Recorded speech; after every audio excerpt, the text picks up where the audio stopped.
Salamat sa kapangyarihan ng mahiwagang hangin.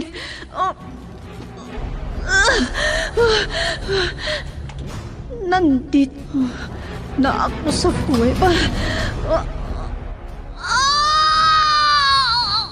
Aray ko! Manganganak na ako!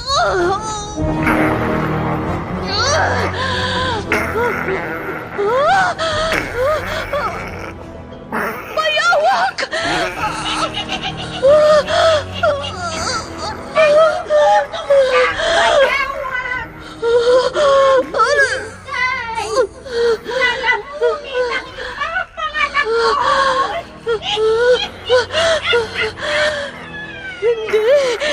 Hindi ko ipahihintulot. Bathala ng hangin! Iligtas mo ang lahi mo!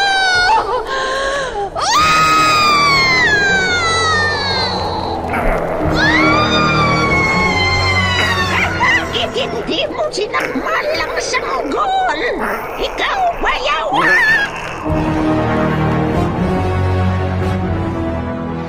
Immortal. Kasaysayan ng isang dayuhan na hindi mapagtanto ang pinanggalingan. Punong-puno ng pakipagsapalaran ang kanyang buhay mortal sa likuran nang hindi niya alam ang kanyang pagkakakilanlan. Ano ang kanyang pakay sa mundo ng tao? Immortal! Naiibang nobela na inyong mapapakinggan sa oras na ito mula Lunes hanggang Sabado. Nobela at sa panulat ni Leti Astudillo Aquino at sa direksyon ni Lubimin Aquino Sr. Mula sa Lovelet Artist and Talent Center Drama Productions, handog sa inyo ng #1 and most trusted radio network in the country, Bombo Radio Philippines. Basta Radio Bombo!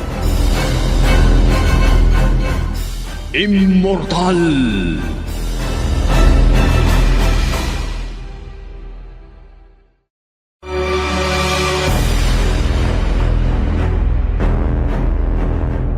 Ang nakaraan. Umiyak siya doon nung tumawag kay Shona dahil sobrang takot nito sa kanyang mga alagang buhaya at sawa. Nawawala ang buhaya pero may sawa na pumalit. Nahahalata din ni Marlon Siriani na parang hindi masaya sa napapansin niyang malapit sa mar kay Ivana. Muling tumawag Siriani kay Marlon at dito inanyayahan ng binata Siriani na pupunta sa bahay ng Artemio para magbabanding sila. Samantala, nagulat si Ador sa itinawag ni Gadon na may maidadagdag pa sa kanyang mga alaga sa farm na kasama ng buhaya at sawa. At ngayon, narito ang karugtong ng nobelang pinamagatang Immortal.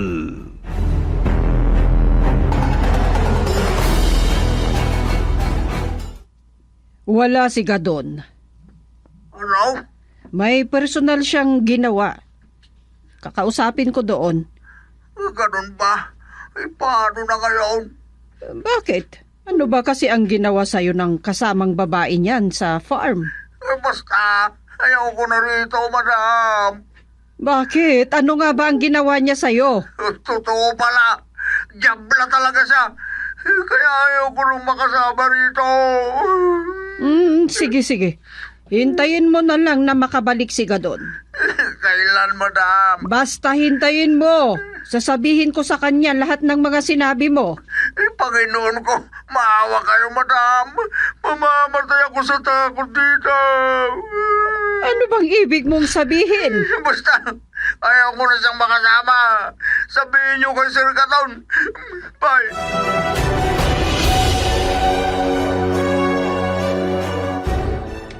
Opo, sir. Mas maganda kung tumawag po muna kayo. Sayang lang kung hindi niyo siya madadatnan, si sir. Oo, wala namang kaso. Dahil mahalaga talaga ang lakad ko kay Ginoong Artemio. Oh, may magandang babae na lumabas. Yun bang sinasabi mong kapatid ni Ginoong Artemio? Ha? Oo, sir. Si Ma'am Ivana. Ma'am Ivana, may bisita si sir. Dumating na ba siya? Oh, parang hindi ka narinig. Naglakad lamang siya papunta sa likod ng bahay. Hindi ko alam kung sadyang hindi siya nakarinig, sir. O talagang ayaw niyang pumansin. Ganun ba? Wala silang pinagkaiba ni sir. Ganon din siya. Para bang piling tao lang ang gusto niyang kausapin. Marahil nga. Maganda siya. Kahit medyo may edad na siya, hindi na itatago ang kanyang kagandahan. Totoo yan, sir. Kung hindi ko lang alam na kapatid ni sir, baka makalimutan ko ang sinabi ko sa sarili kong magpapakatandang binata na lang ako. Pareho para tayo ng iniisip. Sa edad ko ngayon, bagamat meron kaming anak ni Lagrimas na sina Aris at Carmina, baka mahulog ulit ang loob ko para umibig. Ano po, sir? Baka magkaribal pa tayo, Engineer Marlon. Ha? Oh, biro lang yon. Huwag mong seryosohin. Hindi ko rin kayo masisisi kung magkakagusto kayo kay Ma'am Ivana. Dahil talagang nakakaakit ang ganda niya kahit may edad na. Mhm. Bakit? Ilang taon na nga ba ang kapatid ni Brad Artemio? Ayon kay sir, malapit na raw siyang mag 40 years old. Bata pa kung ikumpara niya sa edad.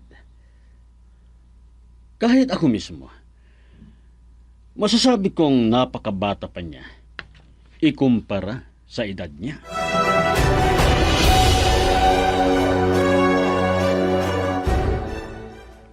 Kumusta ang farm, iho? Gaya rin ng dati, Mama. Walang problema. Wala na ring issue sa buhaya. Si Ador na lang ang nagiging problema minsan. Oh, bakit si Ador? Parang hindi na siya magtatagal doon. Bakit naman niya nasabi yan, iho? Sabi niya, muntik na raw siyang sakmalin ng buhaya at muntikan nang mawala. At ang alam niya, hindi na siya ligtas doon. Ano? Pero nang pumunta ako sa swimming pool, Mama, andun pa rin ang buhaya. Ha? Kaya minsan iniisip ko, baka niloloko lang ako ni Adora dahil natatakot lang siya sa buhaya. Ay naku, iho, hayaan mo na. Baka gusto niya talagang bumalik bilang driver mo. Kukuha na lang ako ng ibang driver, Mama. Si Ador ang maiwan sa farm. Siya ang mag-alaga sa buhaya. Ano ba ang iniisip mo at gusto mong mag-alaga ng buhaya? May mga plano ako dyan, Mama. Para sa kinabukasan ng aking dalawang anak. Ha? Kailangan yon. Ayaw ko na silang maghirap kapag wala na ako. Ano? At kung maaari, siguraduhin ko na hindi maghihirap ang mga anak ko.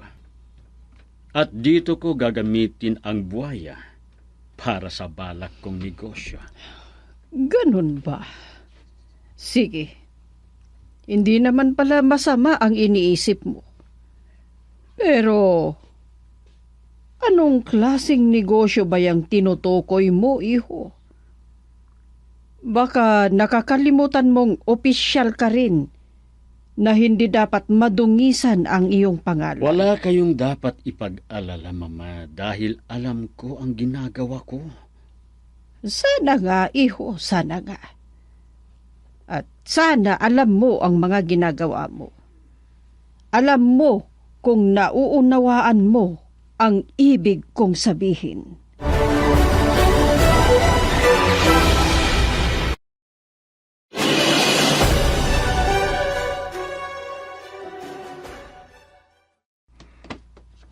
Sir, maraming salamat at nandito na kayo. Ah, bakit? Anong nangyari? Hindi ko alam, sir. Nagulat ako nang magising kaninang umaga. Pumunta agad ako sa kinaroroonan ng buhaya para pakainin. Pero hindi ko na nakita. Wala nang buhaya, sir. At anong ginawa mo, ha? Naghanap ako. Hinahanap ko pero wala. At kagaya ng dati, wala akong nakitang daan palabas sa kulungan. Nakawala na naman siya ganun? Hindi ko rin alam, sir. Ang iniisip ko, baka lumangoy lang sa swimming pool. Madilim kasi ang tubig. Maghapon kong binantayan ng pool, pero wala akong nasilayan na lumutang. Ay ngayon, paano na? Kumusta si Aling Jabla? Isa ba yun, sir? Hindi ko rin alam kung umalis siya sa farm o baka kinain na rin ng buhaya at natulog na sa loob ng tiyan niya. Ano? Oo, sir. Tila ba inubos ng buhaya si Aling Jabla at doon na natulog sa sikmura niya. Tamang sinabi mo, Ador. May lumitaw na sawa sa swimming pool, di ba? Oo, sir. Totoo ang sinabi ko. May sawa na lumitaw sa buhaya.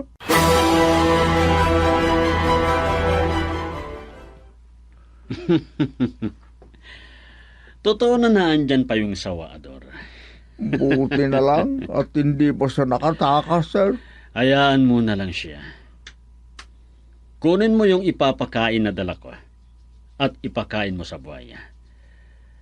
Pakainin mo rin yung may bakas na lumitaw.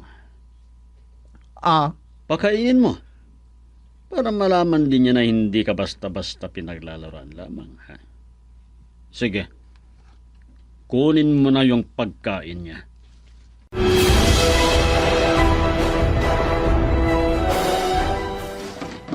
Ay, Sir Marlon, ngayon lang nangyari ang ganito rito sa bahay ni Sir Artemio. Totoo yan, Dahlia.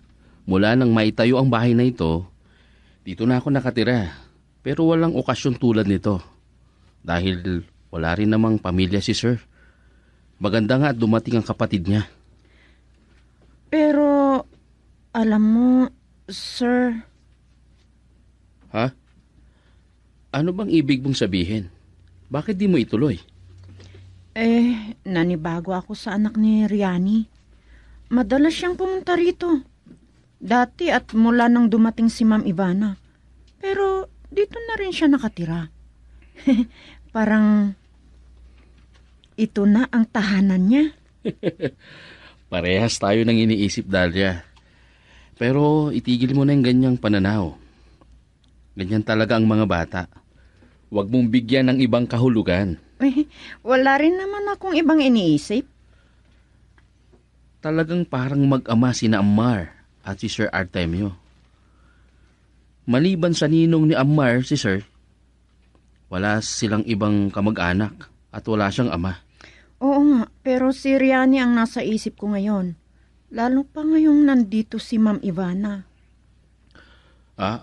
Oo, napansin ko rin.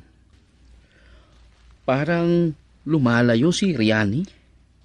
Nahihiya lang siguro, Sir. Baka nga. Mabuti na lang at nakumbinsi ko rin siyang pumunta rito. Saglit lang ha. Nakahanda na ba ang lahat? Naihanda mo na bang merienda? Sige, tama lang. Oras na para magmerienda. Napansin ko lang, bakit parang may iniisip ka, Riani? Alam ko kung bakit parang malayo ang tingin mo, Riani. Ano naman ang alam mo? Nakita kong nakikinig ka ng mabuti sa masayang usapan ni na Ma'am Ivana at Ammar. Hindi ba? Ano ba yan? Parang tinatamaan yata ako, ano? Ay, hindi naman. Nadala ka lang sa sinabi ni Sir Artemio na ikaw ang magdala ng pansit sa plato mo. Ganun ba? Pagkatapos kasi na nilagyan ni Ma'am Ivana ang pagkain ng plato ni Ammar, agad silang bumalik sa dati nilang pwesto at muling nagbasa ng libro. Oo nga pala. Ikaw naman, hawak-hawak mo pa rin yung plato na wala pang pagkain. Ang gusto ko sana, yung unahin ko ang anak kong lagyan ng merienda. Pero naunahan ako ni Ma'am Ivana. Ang nararamdaman mo, Riani, naiingit ka sa atensyon ng anak mo? Ha? Hindi naman. Normal lang yan. Magkakaroon talaga ng pagkakataon na may ibang taong makakaagaw ng atensyon. Dalia, wala naman akong masamang nararamdaman. Masaya ko. Kasi bukod sa ako na bilang ina niya, may isa pang taong nagpapahalaga sa anak ko. O siya, hindi ka matapos-tapos. Tulungan na kita. Nako, hindi na. Trabaho ko to, kaya ako nang bahala. Tulungan na lang kita. Ako na ang magtapos nito. Trabaho talaga ito. Parehas lang tayo, Dalia. Naging katulong din ako. Kaya tutulungan na lang kita para matapos agad.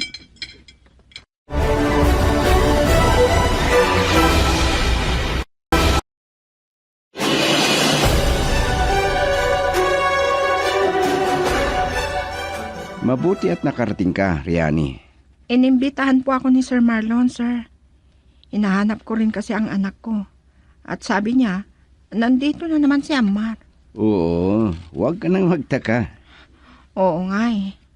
Kung wala sa bahay, walang ibang pupuntahan kundi dito. Tama ka. Nandyan nga, nagbabasa sila ng libro ni Ivana. Dalawa silang nagbabasa? Oo, nagpasama siya. Siguro may mga bagay na hindi niya maintindihan, kaya ayun, binabasa ni Ivana. Naku, bakit ganitong nararamdaman ko? Napapansin mo ba kung paano sila magkasama? Oh, tingnan mo. Malapit kasi sa bata si Ivana. Ganun ba? Pagpasensyahan mo na, ha? Hindi siya sanay makihalubilo sa mga tao. Gaya ng sinasabi ng iba. Ha? Baka kasi gusto lang nilang makibahagi sa pagbabasa ng libro. Kaya yun, kasama niya sa Ammar. Ganun ba? Oh, nako. Naihanda na yata yung merienda natin. Ano ba, Marlon? Okay na? Nanda na po, sir, ang merienda natin. Oh, hindi ko pa tinanong. Ayaw mong sabihin eh. Sige na. Ay, may lamisa doon. Ihain mo na. Ivana, Ammar, tama na yan. Halina kayo, magmerinda muna tayo. Sige na. Halina kayo dito. Diyos ko, bakit ganitong nararamdaman ko? Habang nakikita ko si Ma'am Ivana na nakayakap pa kay Ammar. Inilapit pa niyang kaliwang balikat niya sa anak ko. Para bang siya na rin ang ina ni Ammar. Oh, Riani, halina na. Oo, sir. Ay, Diyos ko, bakit ganitong nararamdaman ko? Ngayon lang ulit tayo nagkita, Ate Masa. Oo nga. Kaya magkwentahan tayo hanggang gusto natin. Ano? Kaya ipagpatuloy na lang natin ang usapan. Pagkatapos natin kumain dito, pupunta tayo sa parke na malapit sa paaralan. Doon tayo maghintay sa dismissal ng mga bata. Oo. Parang kailan lang. nung nag-e-enroll si Amar sa paaralan ni na Aris at Carmina. Ngayon, mag-e-elementary graduation na sina Amar at Carmina. Oo, at high school na rin sina Amar at Carmina. Samantalang si Aris naman, mas nauna sa kanila. Mas lalo nang nakakasabay si Aris at si Amar. Nauna si Aris ng 2 taon kay Amar. Pero parang mas mabilis lumaki si Amar. Mas matangkad siya kaysa kay Aris dahil mas malaki pa ang katawan. Oo nga eh. Parang ang bilis lumaki ni Amar. Ang gwapo ng anak mo, Riani. Siguro, gwapo rin ang tatay niya, ano? Doon siguro siya nagmana. Ha? Oo, siguro. Ay, sorry pala, ano? Nakalimutan kong ampon mo lang pala siya. Ate Masa, pakiusap. Huwag mo nang ulitin pa yan. Anak ko si Amar. Nakasaad sa birth certificate niya. Sorry pala. Oo, patawad talaga. Kung ano-anong lumalabas sa bibig ko. Naiintindihan kita, Ate Masa. Bigla lang akong natigilan. Kasi ayokong maalala kung paano dumating si Amar sa buhay ko. Pero, hindi naman maiiwasan, hindi ba? Oo. Kasi, sa pagkawala ng mga pinakamahalaga sa buhay ko, si Amar ang nagsilbing lakas ko para harapin ang katotohanan na wala na sina tatay at nanay, pati ng mga kapatid ko. Pareho lang tayo. Masakit alalahanin ang nakaraan, Riani. Pero maswerte ka pa rin. Binigyan ka ng anak na hindi mo inaasahan.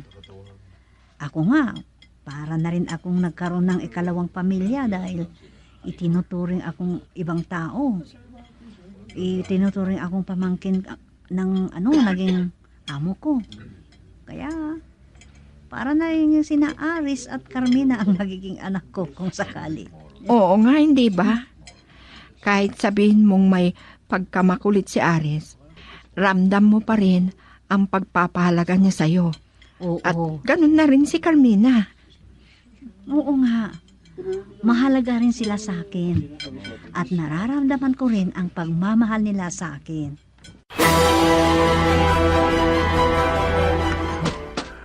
Diyos ko, paano ko kaya makakayang lahat ng pinapagawa sa ganon? Lalo na kakaibang hayop daw ang ipapasok dito sa farm. Parang hindi ko yata kaya.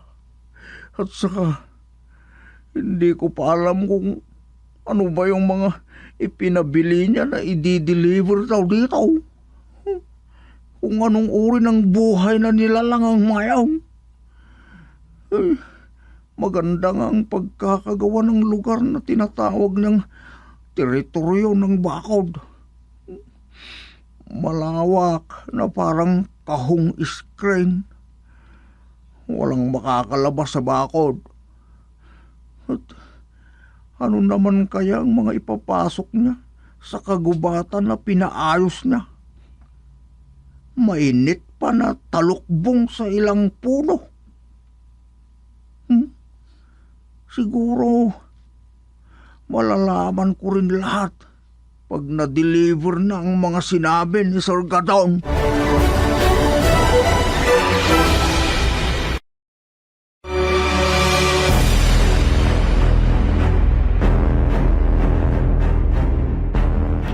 Ano pa ang susunod na mangyayari? Pakinggan bukas ang karugtong ng nobelang pinamagatang Immortal. Inihandog sa inyo ng #1 and most trusted source of news and information, Bombo Radio Philippines. Basta Radio. Bombo!